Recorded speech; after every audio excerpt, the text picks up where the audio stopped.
Welcome to our channel. Today we how to enable LinkedIn Live to maximize attendee engagement step by step clearly.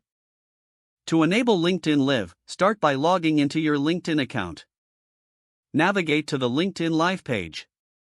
Click on the Apply Now button to request access to LinkedIn Live. Fill out the application form with accurate information about your use case. Ensure you clearly articulate how you plan to create engaging live content. Submit your application and wait for LinkedIn to review it. Once approved, you'll receive a notification in your LinkedIn notifications.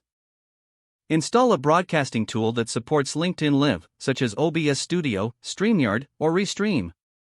Open your chosen broadcasting tool and set up your stream by adding titles, descriptions, and any visuals you'll be using.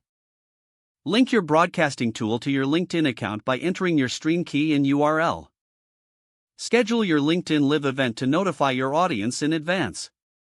Promote your upcoming live stream by sharing it with your connections and followers. Engage with your audience by encouraging them to ask questions during the live stream. During the live session, monitor the chat for real-time feedback and comments. Have a moderator if possible to help manage the chat and ensure that questions are answered. After the live session, recap the key points discussed and share any additional resources. Review analytics after the stream to understand attendee engagement and gather insights for future broadcasts. If the page does not load, refresh the browser or try again in a private or incognito window. Make sure you are using the correct email address, then retype it carefully to avoid small typos. If your password is not accepted, use the reset option and create a new strong password you can remember. Check your spam folder for verification or security emails, then complete any requested confirmation step. Enable two-factor authentication if available to improve account security and reduce unauthorized access risk. After signing in, review your profile details so your contact information and settings are accurate and current. If you see an error message, note it down and try again after restarting your device and internet connection.